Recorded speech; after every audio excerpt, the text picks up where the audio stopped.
All right. Good afternoon, everybody.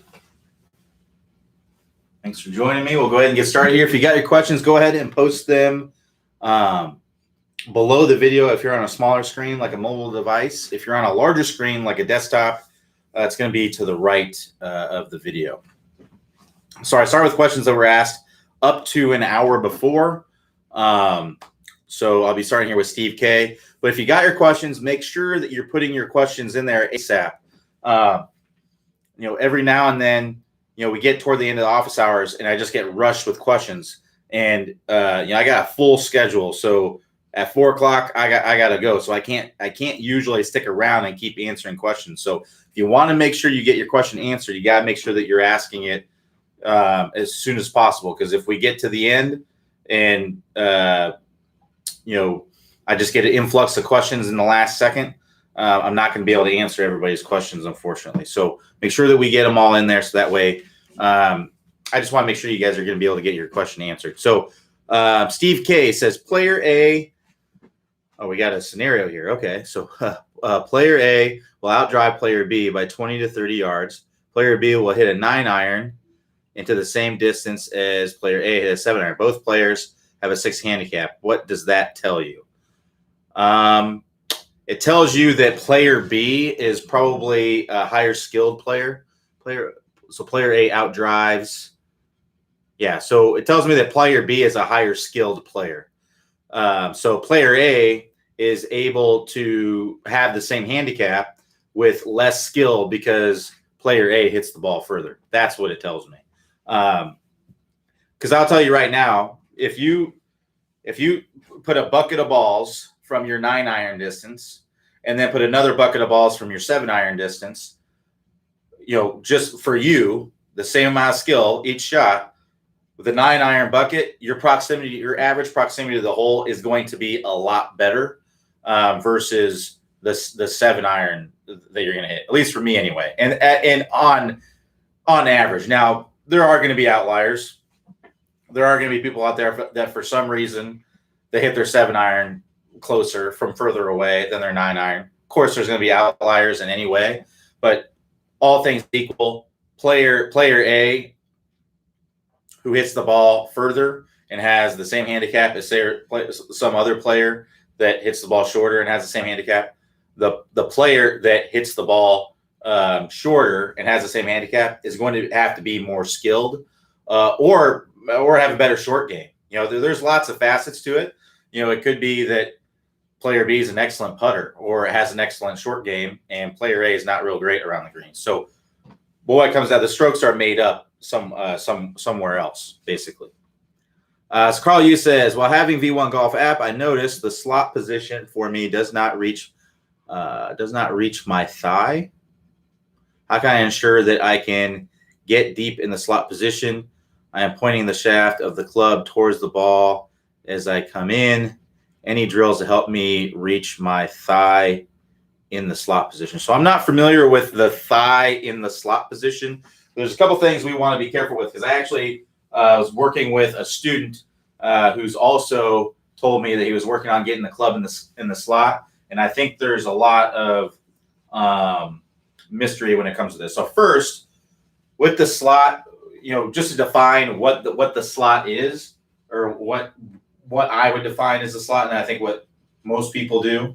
And that's the other thing too, is this is what's really important what I'm going to tell you.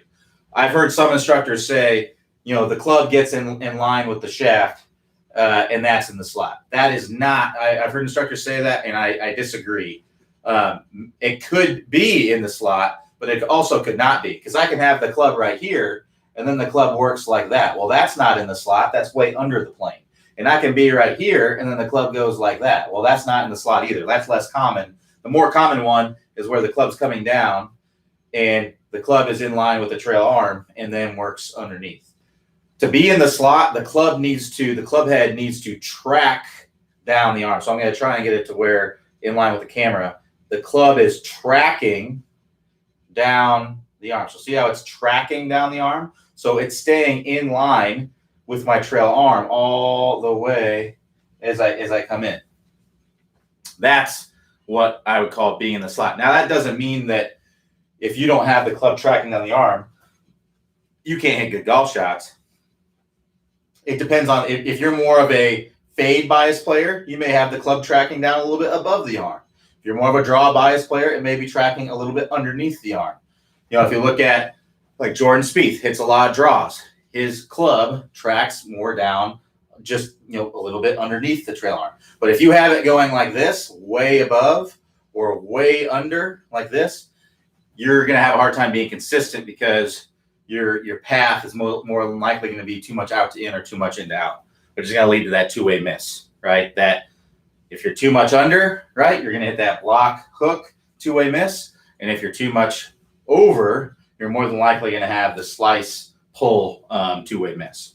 Now, what's really important for this to actually see if you're in the slot is camera angle. Camera angle, if you don't have the right camera angle, don't even bother looking at if you're in the slot because it's not going to be correct. It's going to give you a false sense of where it is, right? You may see that it's out of the slot when it actually is in the slot, or you may see that it's in the slot when it's actually not, right? So the camera angle is very important. So we have to have the camera angle set up down our toe line here. We have to be down the toe line. The way to do that, the most easy way possible is to place a club or alignment stick on the ground and then set your camera up to be lined up directly with that. So when you're looking at on video, when you're looking on the camera there, when you're setting it up, the club or alignment stick should be straight up and down vertical on the screen. It can't be like this or like that.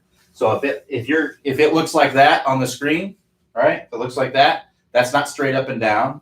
And if it looks like that, that's not straight up and down either. It needs to be straight up and down vertical. I'm going to try to line it up to where it would be straight up and down vertical. So right there, that would say that that's pretty much straight up and down. And then when you go to set up to the video, you need to have your toes directly. You need to have your toes up there really close to it. If they're like that, that's fine. But if you're like this, that's not the right perspective. And if you're like this, that's not the right perspective. So you need to make sure that you have it on the right line there. You also need to make sure that you're not too close. If you're too close, it's going to give you the wrong perspective. So you need to get far away enough to where you and the club never leave the frame. So this camera is actually too close. This camera is, I don't know, 6-7 feet away from me. But the club goes out of the frame when I go up to the top. So it's too close. The club and you need to stay in the frame throughout the swing for it to be far away enough. And then it needs to be somewhere between waist level and chest level. So somewhere in this area. Most cheap tripods that you get are going to be exactly right there. So so that's what you need to do to get the right perspective. So as far as the thigh slot is concerned, I'm not really sure what you're referring to as far as the thigh slot. I've honestly never heard of that. But to get the club, it depends on why you're not in the slot. So are you over the top of the slot or are you too much under the slot, right? So most people are going to be over it, right? They're going to be steep. So if that is the case, then I'd be working on the move course to get the club shallowing out earlier, so that way you can rotate and get the club in the slot. So that would be the move would be what I'd recommend. To get to the move course, click the instruction tab, then click the Top Speed Golf System, and then click the move course. All right.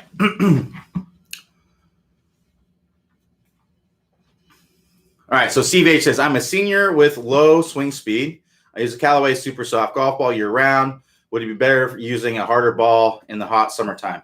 Probably. It would make the ball go a little bit further if you had a harder ball, yeah. The ball will go a little bit further, but it'd be a little bit getting used to. It won't spin as much around the green. It's really personal preference. You have to find, you're going to have trade-offs, right? So if you use a harder golf ball, it may go a little bit further, but you're not going to. You may like to have that soft feel around the greens, and that's the spin around the greens. So you have to kind of figure out, okay, would I rather hit the ball a little bit further and sacrifice a little bit of the feel, or get used to the feel, the harder feel, and less spin around the greens, or would I rather keep hitting the ball a little bit shorter and still have that nice bite and soft feel around the greens? So you're going to have to make that decision for yourself. But to hit the ball further, it would probably be beneficial as far as from a distance perspective to use a harder golf ball. So Thomas says, Q, can you demonstrate the problems either too flat or too steep? Shoulder tilt cause with swing playing, head movement, and early extension. So if your shoulders get level, then you have to early extend to make that happen. It's very difficult to stay in your posture and get your shoulders level. So typically when you are getting your shoulders level at the top, it's because you've early extended and you've come up here, right? And if you're up here, then it's going to be very, very difficult. Usually when you're up here, you're just going to throw from here if your shoulders are level at the top. So it's very important to turn and tilt as you go up to the top. And what I mean by that is you're turning your hips and you're turning your shoulders, and then you're tilting your spine when you do that. So if you imagine if I turn my hips and then turn my shoulders and then tilted, there's my backswing. Look at it from this angle. If I turn my hips, turn my shoulders, and then tilted, there's my backswing. Right? There I am at the top of the swing. From there, I can stay in my posture and rotate as I'm coming in.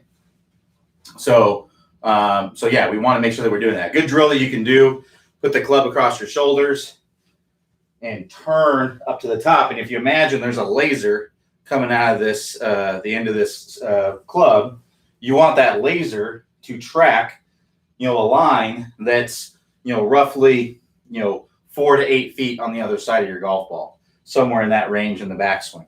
So what you can do is you can take a club or a alignment stick, put it on, the other side, 4 to 8 feet on the other side of the golf ball. I would venture toward the 4 feet, especially if you're someone who is doing this, because it can help you feel a little bit more extreme with it. And now just turn your shoulders going back, getting in that tilt, and you're going to feel what I'm talking about. Turning my hips, turning my shoulders, tilting those shoulders down. If I'm standing up, right, then I'm going to be losing my posture. My shoulders are going to be too flat, right? And from there's a reason why there are 0 tour players who are like this at the top of the swing. There are 0, right? There's a reason for that, because it's very, very difficult to get into a good impact position from there. So I would do that drill, turning, keeping that tilted, and then back and through. Get comfortable with that, and then do the same thing with the club in your hands without the ball first. Go nice and slow, tilt down, go back and through, so on and so forth.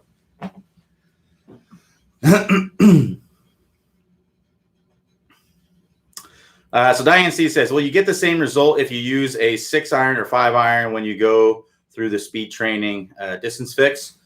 I assume you mean as opposed to the driver. Typically, no. Ideally, you want to go through the distance course with a driver because that's the club that it matters the most that you swing it fast.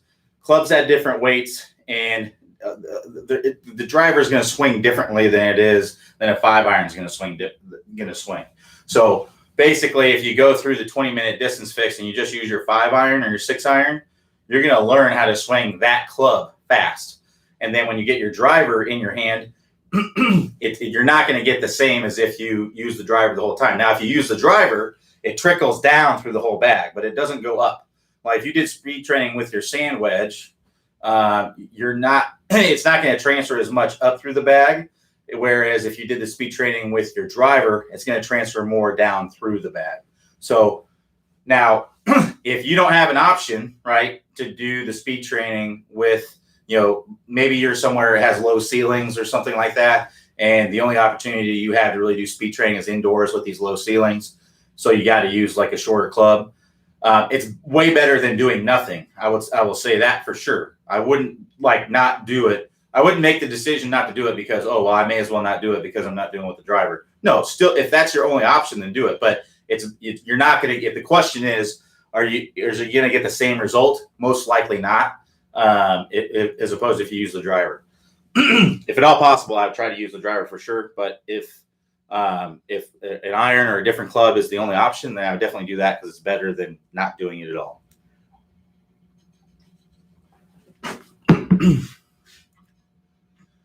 So James D says, should the hands ahead at impact be lofting for the driver or close to neutral? In Clay's videos, it seems that he's demonstrating hands ahead of the irons only, or when hitting off the ground. So here's what we want to understand.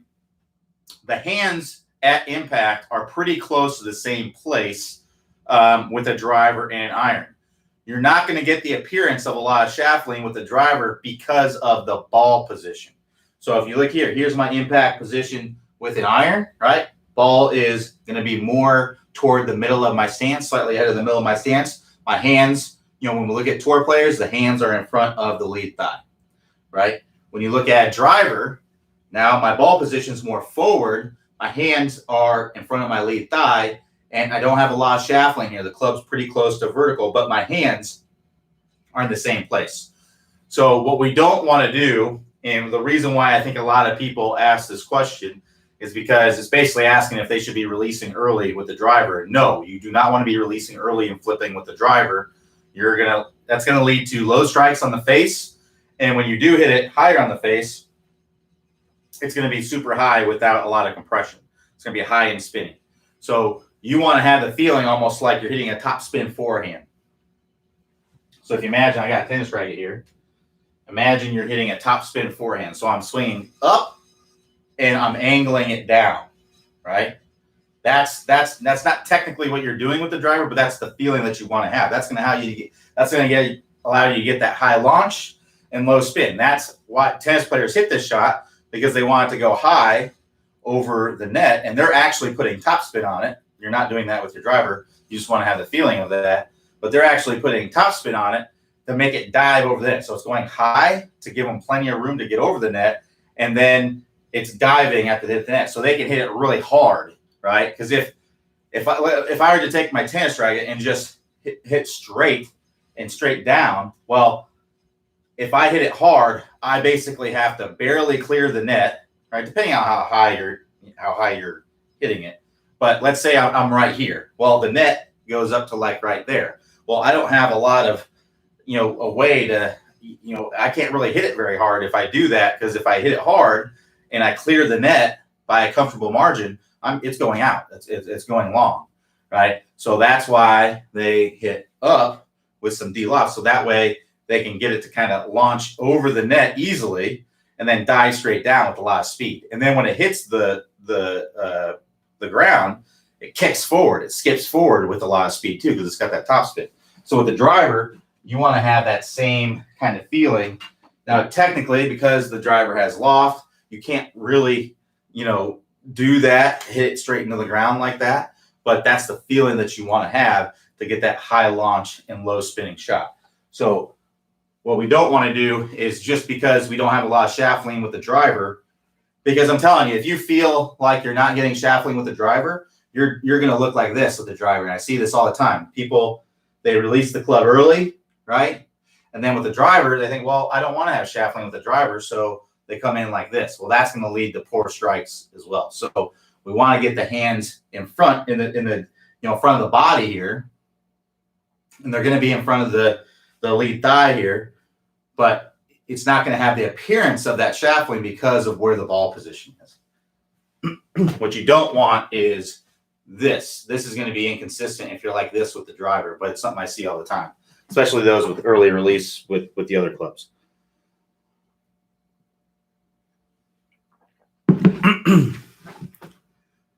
So James R says, when I attempt the move, I leave it out to the right or even hit a hosel rocket. Need help. So if you leave it out to the right, that means that you're not closing the face enough. So the move, remember, the move is basically two things that are combined into one move. The move is the shallowing of the club. So that's getting this club to flatten out in the start of the downswing. And then the other part of the move is the squaring of the face earlier in the swing. So that's happening with our lead wrist bowing, doing this action, and our trail wrist bending back like that. So you can see if I do that, see how that closes the face?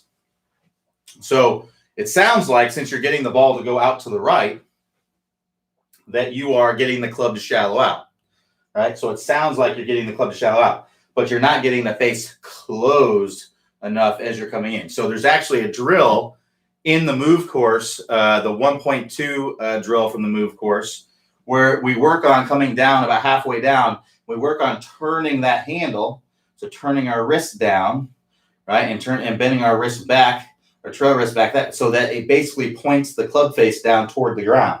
Well, we work on a drill there to make that happen, and that's what's getting you to close up the face. So I'd recommend to go back to that drill and get that face closed and get that ball to hang out to the right, and curve back to the left. Get it to get out there as far out to the right as you can, and then curve to the left as much as you can. Get a big looping hook. That's what we want to see when we're working through the move initially. Once you get that, you continue to work through the move, and we have drills to get you to ease off of it. So an important lesson to understand whenever you're improving anything in your golf swing is to always exaggerate the opposite of what the issue is, right? So if you're someone who's coming down steep, leaving the face open, the move is opposite of that. The move is getting the club shallowed out and closing the club face. So we're going to try to exaggerate that as much as possible. And an indication of that would be getting the ball to start out to the right and curve to the left as much as possible. And then as you work through the move, we get you to turn it into a nice draw. And then as you continue to work through the move, we get you to turn that into a nice straight shot, or even be able to hit a power fade doing that as well. So I'll continue to work through the move, but you need to work on, if you're getting that face if you're going out, hitting it out to the right, and it's not because of the shank, then it's because the face is open. So we need to get that lead wrist bowing. So do 1.2 from the move. That isolates that move, and then pair that up with the tennis racket drill from the move course, which is drill 1.3, to get the shallowing and the squaring of the face along with it. Get that ball starting out to the right, curving to the left. Now, the move can often lead to hosel strikes. The reason is when if you're used to swinging over the top, then you're used to the club kind of working from out to in through impact. So when you swing out to in, you're going to tend to have a tendency to hit the ball out on the toe. So you may have, corrected that tendency at one time, so that way you can swing over the top and hit the ball in the center of the face.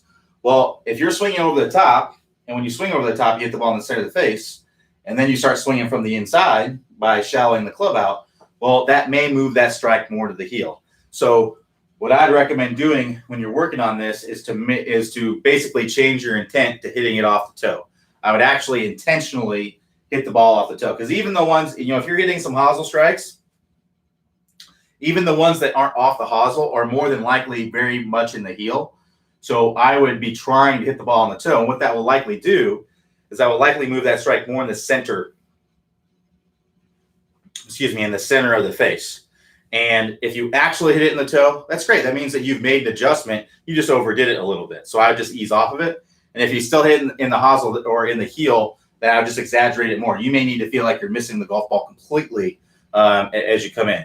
Coming in, if I have the ball here, you may need to feel like you're coming in and kind of like missing the golf ball like that. That may be what you need to feel like is happening. And those strikes will more than likely move in the center of the face.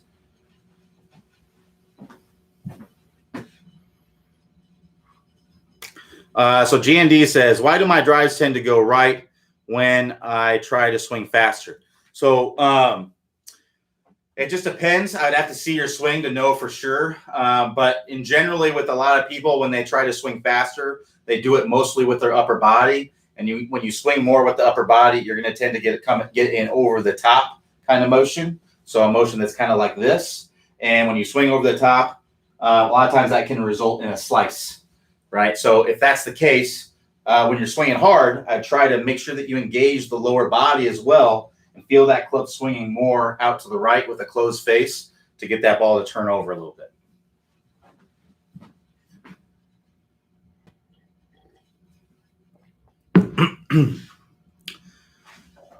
All right, so let's keep it going here. We got another question here from Greg T. It says, hey, Q, I have a major problem moving way forward prior to impact and my right foot coming completely up before impact.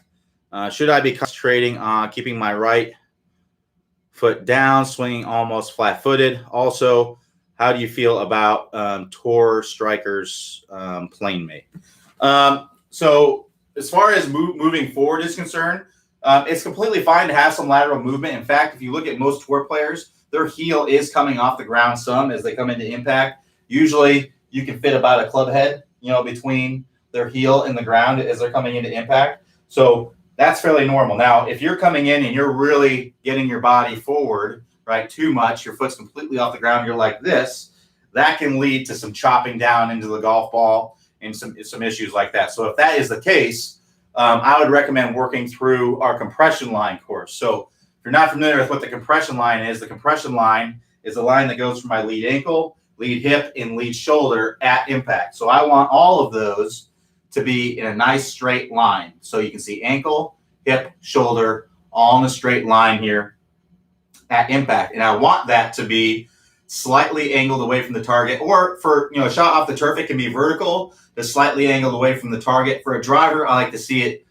more in that angled away from the target. So when I say slightly angled away from the target, I'm talking a couple degrees. So vertical to, let's say 3 degrees max is typically what you would want for a shot off the turf. And then for the driver, you can go to that, that 2 to 3 degrees angled away. So I've seen tour players as much as 8-9 degrees angled away. And the reason why you can do that is, one, you typically take a wider stance with the driver, and you're trying to hit up on the golf ball, right? Whereas if we're angled toward the ball, if our body's angled toward the target, that's going to promote more of a chopping down into the golf ball, which can hurt your consistency, make it difficult to make ball first contact.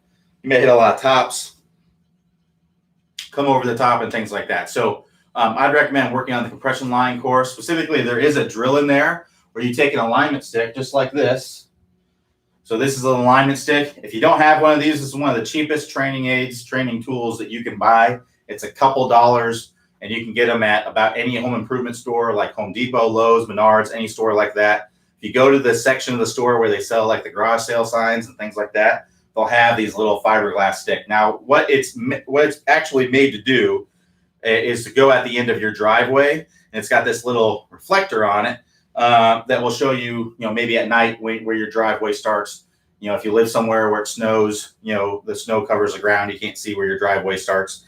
Keep you from driving into the ditch, so you can stick that into the ground. But they double really well as cheap training aids. There's just so many uses for this. And like I said, they're a couple dollars usually.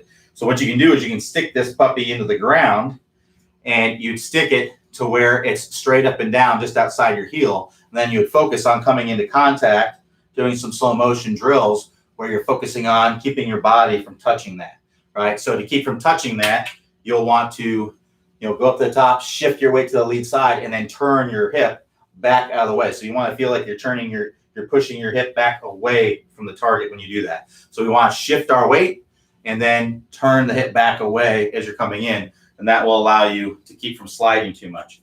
So that's going to be in the compression line course. To get to the compression line course, click the instruction tab, then click the Top Speed Golf System, then click the compression line course and get started on those drills. Oh, as far as the plane mate is concerned, I've never used one, but I definitely can see how it can be beneficial. For those of you who aren't familiar, the plane mate is something from Martin Chuck Tour Striker, and basically what it is it's just like this belt thing that has these metal rods in it, and then it has these basically like little bungee cords, or they almost look like resistance bands, like for working out, that attach to it, and then one part of it attaches to the club. So basically, you bring it up to the top, and then there's resistance there trying to pull the club back this way. So I can see how it can be beneficial for sure to help you feel the movement. So what he talks about is, resist in the backswing. So that means that you're going to be pushing the club away from you in the backswing, right? So that when you start the backswing, the club's going to be moving further away from it. So it's going to be pulling on it, right? So you want to resist it. You don't want to let it bring the club back. You want to resist it. So you resist it all the way to the top, and then he says, relax. Well, when you relax, if you just kind of relax here and you've got the band connected to it, it's going to want to shallow out, right? And then from there, you rotate. So resist, relax, rotate. So I do think it can be a beneficial tool to work on shallowing out the club, to work on the move. It's not something that I've tested before myself or worked with myself.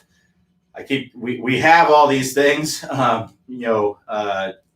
in a little building that we use to play around in, and we've been so busy lately. We've been meaning to test stuff and make videos on this kind of stuff, but we just haven't gotten around to it yet. So we have done some things like the divot board and things like that, but we do have one, and I do think it would be beneficial. And I have had some students tell me that they've used it, and it seems like it has helped them. So it's not something that I can say, put my stamp of approval on. I've tested this thoroughly and I know that it's great and things like that. But from the eyeball test and from what I've heard, I would say that I definitely think it can be beneficial to help you get. Now, the key is being able to do it when you take it off. That's really the key to a lot of these training aids, is the ones that kind of force you to be in positions.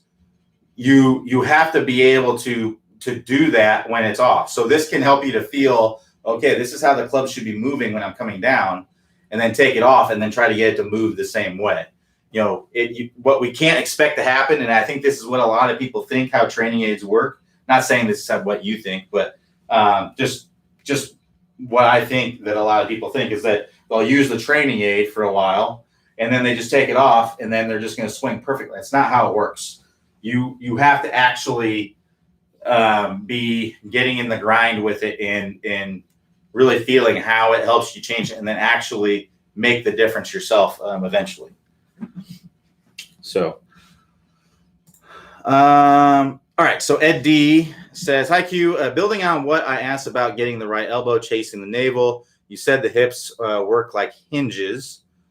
So after the right hip opens in the backswing, does it maintain that depth away from the target line so the arms have room to find spot in front of your right hip? So let's go back to what I was talking about there. So what I was talking about are what are called feels, right? So everything, feel is relative. So what you need to do is feel something to get a desired result. So if you're someone who's trying to stay in your posture, right? You're trying your hardest to stay in your posture, but when you try to do that, you stand up and early extend, right? You're trying to rotate your hips back and get your hips opening up. You're trying to look like a tour player. You're trying to look like Tiger Woods from 2000 in your swing, but it's just not happening, right? Well, you need to feel something different, because if you just feel like you're moving your hips the right way, you move your hips the wrong way.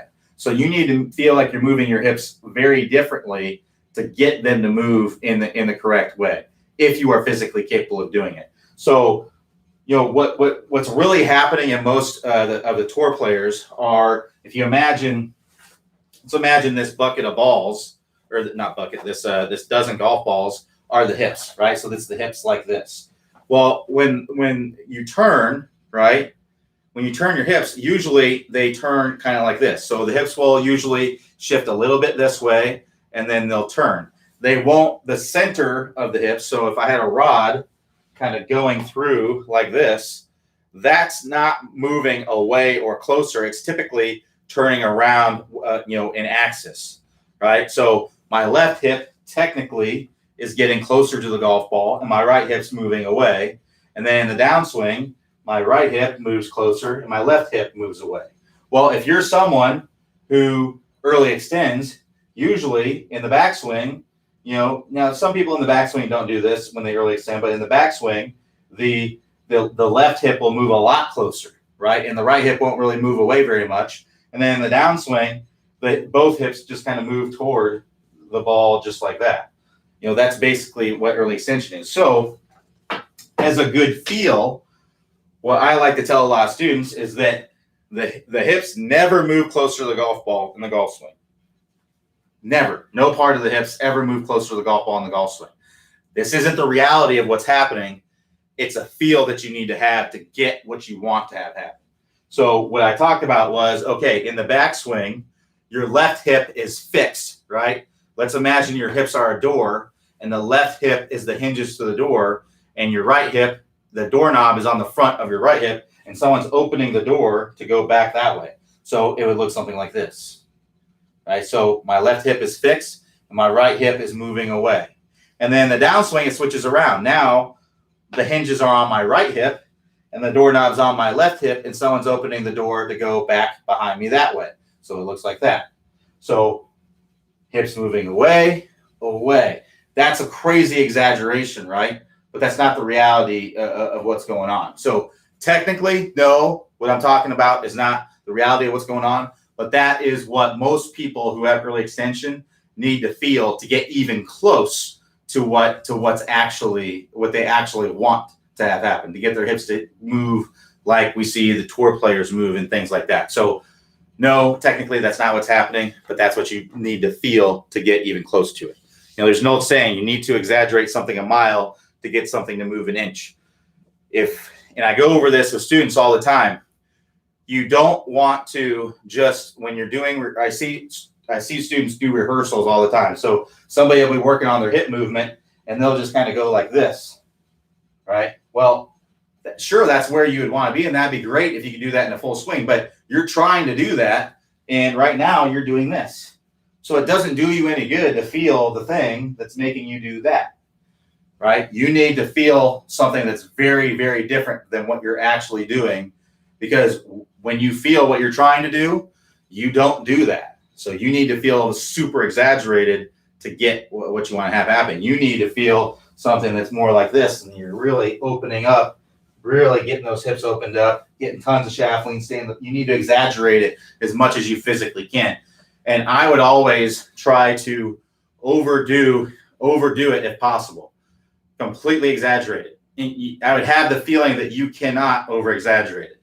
That's what I would have the feeling of. You cannot overdo it, right? That's what I would try to feel like, because the odds of you actually doing that are very rare. Every now and then I'll get a student that actually does the exaggerated thing in a full speed, swing with the golf ball. But it's very rare that happens. Most of the time, people just get a little bit closer to where they want to be, even though they feel like they're doing something crazy exaggerated. So if you want to accelerate your improvement, you want things to happen quickly, you got to get out of your comfort zone and really exaggerate things as much as you possibly can.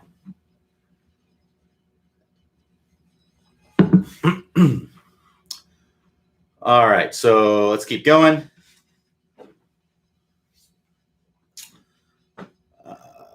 So Ken P says, have I missed how important it might be to keep the head and upper body back at impact? I've noticed most pro golfers stay back, even to the point of having their upper body arched back. Is that because they are pulling their left side up in order to accelerate the speed of the club at impact? If it is true, I'm finding it difficult to maintain lag in order to stay back. Can you explain? And so then it cut off there. So yes, this is what we talk about in the stable fluid spine course. If you look at all tour players, their body when they come into impact is angled away, right? So they're coming into contact and their body is angled away. So this is from the body opening up, right? So if I'm a little bit angled away as I'm coming into contact like this, and my hips are square, and now I open up my hips, look at how much more angled away I look, right? So I'm much more angled away if I have my body opening up. So what that is that's if you're straight up and down, stacked up and down, and you're not opening the body, you're going to release the club right here at the golf ball, almost guaranteed. Unless you just have crazy strong hands, you would have to be a total beast to be able to do that. There are some players that aren't really crazy angled away. So like a Lee Westwood, super strong guy, not super angled away. I mean, he kind of looks like this at impact. He's more, a little bit angled away. But pretty much every tour player you're going to see body opening up, body angled away, chest opening up, and that allows you to release, get everything releasing out in front. So at the top of the swing, we have everything coiled up, right? We have our hips turned, we have our chest turned, our shoulders, our arms are back, and we're creating some lag in the downswing, right? Well, from here, everything's going to start to catch up with each other until we get into that straight line release. And if your body doesn't open up and then has your body straight up and down, everything's going to catch up right there at the ball. We want it to release out in front. And the reason why we want it to release out in front is because if I rewind this to impact, look, now I have shaft lean. So I have shaft lean, and then I release out in front. If I release at the ball, so not body angled away, no opening of the body, if I release at the ball, I'm going to have not a lot of shaft lean, and I'm going to have trouble hitting a solid shot. So this is basically what we talk about in the Toss-to-Golf system. So in the Toss-to-Golf system, we want to have our body angled away in the stable fluid spine. We talk about that more in the level 3 of the stable fluid spine.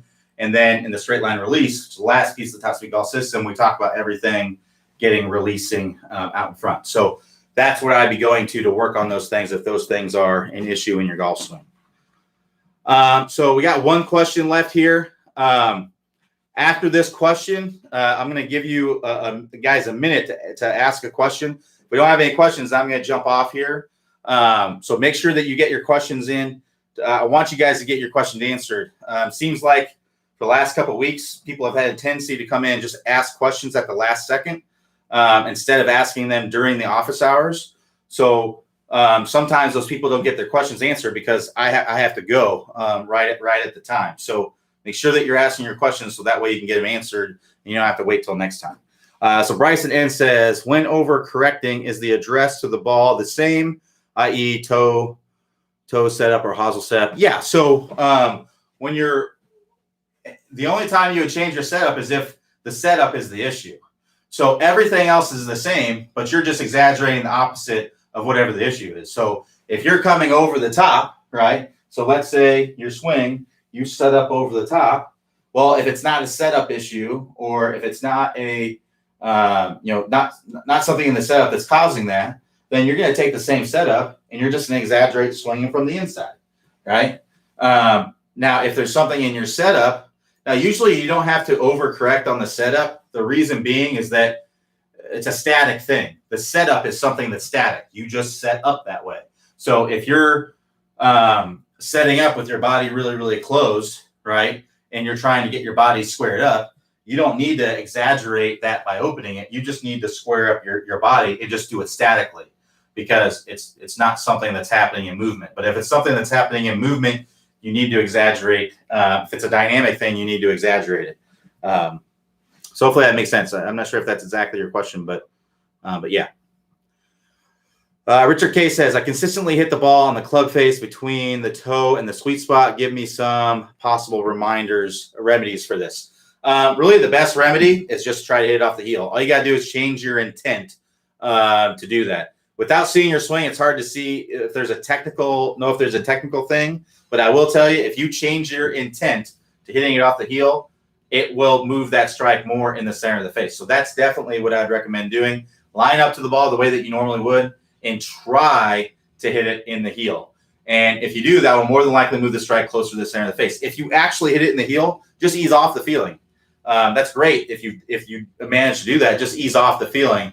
And if you consistently start hitting it in the heel, then that means that your feel is matching real and you're essentially calibrated, right? So you can go back to trying to hit the ball in the center of the face, and you'll get that center face strike. If you still strike it in the toe, then you need to exaggerate it more. Get out of your comfort zone. And this is something you need to go practice. This isn't something you just take out to the course, because you're going to have a hard time trusting it, because there are consequences for hitting a poor shot out on the course. So get this feeling out on the range, go practice it, and then trust it when you go out there, and you'll start hitting much better shots, much more solid shots if you do that.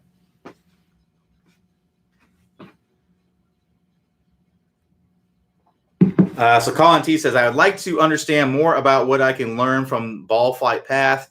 I'm changing to avoid coming over the top. Lately, I'm managing to keep the backswing in and swinging to the ball. Sometimes I get good straight flight path, slightly to the right, and a hint of draw. Fine. Other times, with a similar swing, the ball goes straight out to the right of the target. Remedy. You're leaving the face open if that is the case. So let's understand basic ball flight laws. So the ball is going to start mostly in the direction of the club face, meaning at impact, if the face is open, the ball is going to start to the right. If the face is closed, it's going to start to the left. If the face is square, it's going to start straight. All right. So the ball is going to start mostly in the direction of the direction the club face is pointing, the face angle. And then what's going to happen is it's going to curve away from the club path.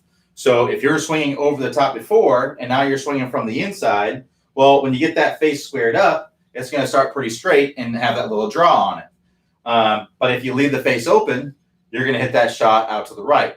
And the bigger the difference between the face of the club at impact and the path that it's moving through impact, the more curvature you're going to have on it, right? So if you put this in degrees, imagine you were swinging in to out, 3 degrees, and you had the face closed 3 degrees. Well, you have a 6-degree difference between your face and your path. That's going to have a good amount of curvature on it.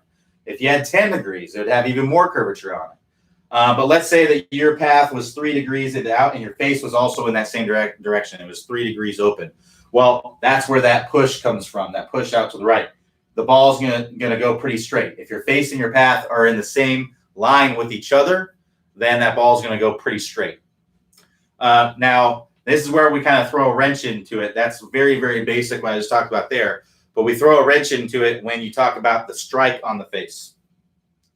So that what I just talked about there is all assuming you hit it dead center in the middle of the face, because there's something that can happen that's called gear effect. So if you hit the ball more on the toe, the ball will start more to the right than it normally would, and it will tend to draw more or fade less. So if you hit the ball with a draw swing and you hit it off the toe, it may draw quite a bit more, right? If you hit the ball in the heel, it will close, the face will twist a little bit closed. The ball will start more to the left than it normally would, and it will tend to fade more or draw less. So if you hit the ball with a draw swing, you hit it off the heel, it might go dead straight with no curvature at all, right? So that's why it kind of throws a little bit of a wrench in there. But those are, kind of the basics, semi-basics of ball flight laws. If you want to learn more about this, I'm sure you're familiar with TrackMan. It's what the PGA Tour uses to track all their shots. A lot of instructors use it. I haven't used it very much. We use more Flight Scope and GC Quad, but I've used TrackMan before, and I think it's a great machine. They're just a little bit more expensive to do the same thing. But TrackMan actually has a great online course where you can learn all of this stuff, and it's 100% free. So if you want to check it out, do a Google search of TrackMan University, and you will find a where you can sign up, and they have instructional videos in there, kind of explaining everything, showing really cool kind of animations of what happens, and then you actually kind of take a quiz, to test your knowledge of what you learn. So highly recommend checking that out. It's basically where I initially learned all of this stuff, or I knew a lot of it already, but it's some of the stuff that I learned in there I didn't know. And it really just helps to kind of polish and help you understand what exactly is going on. So that's what I would highly recommend doing, that course, because it's really going to help you see what's going on there. So TrackMan University, if you want to learn ball flight laws. And they don't just do the basics. They get into it a little bit. There's definitely some more complicated stuff that they don't talk about in there, but they have pretty much everything that you would ever really want to know as far as how the weather affects ball flight. Sea level versus not sea level, rain, humidity, temperature, how that all affects it, how the wind affects it, how the elevation, hitting uphill and downhill affects it. Face, path, strike location, all those things goes into a ton of it. So I highly recommend checking it out to gain a better understanding of that. All right, so we have about less than 10 minutes or so left. I'll give you guys another minute to ask a question. If we don't get a question, then we're gonna wrap it up right there. Like I said, I want to make sure that we're not asking a bunch of questions right at the end to make sure that we get answered. But if we ask some questions here right now, we can get them answered. But just unfortunately, I've noticed the last couple of weeks people asking questions at 2 minutes till. And I just don't have. I'm not going to be able to answer those if they're asked right then. I'm not sure why we're waiting till the very last second to ask a question. That's why I'm trying to get you to ask a question right now, so that way, make sure you get your question answered.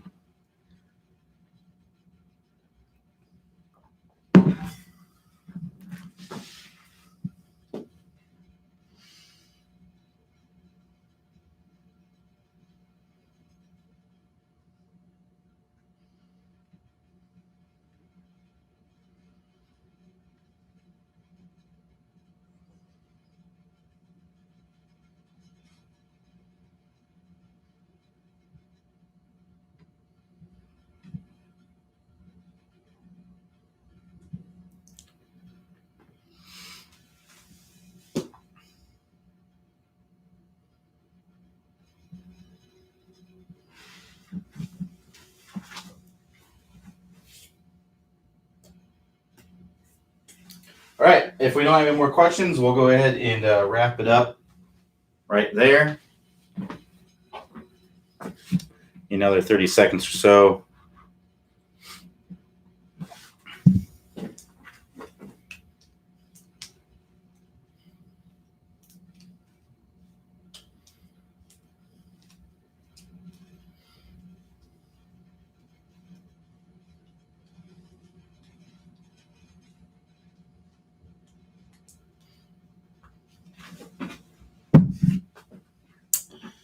All right. Thanks, everybody, for joining me. We'll be back here tomorrow, Friday, 11 a.m. Eastern Time. Come prepared with questions then. Monday, I will actually be out, and Michael Durr will be here, not in my office here, but in his office or wherever he does them. And he'll be doing it there. So we did have one more question come in, and then we'll wrap it up there right after this. So Herbert S. says, is it good to swing back with left arm down the line? Is it good to swing back with left arm down the line? I'm not really sure exactly what you mean by that, but you're using both hands to bring the club back. Now, if you have a feeling of using one arm over the other and it gives you better results, then sure, that's completely fine. But technically, you're using both arms to bring the club back. So I'm not sure exactly if that was your question. Not super clear, but you're using both hands to bring it back. I like to have people feel more like their chest is bringing the club back, like their shoulder is really bringing the club back. Because if people feel arms, they tend to not move their shoulders. So I like you to feel nice and wide to start things, and to feel that, I like you to feel like the chest, almost like the chest is, you're turning your sternum here, and that's getting everything turning back. That's a really good, powerful move there for most people. So like I said, everybody, thanks for joining me. We'll be back here tomorrow, 11 a.m. I'm out Monday. Michael will be here. So everybody have a good rest of the day, and I'll talk to y'all next time.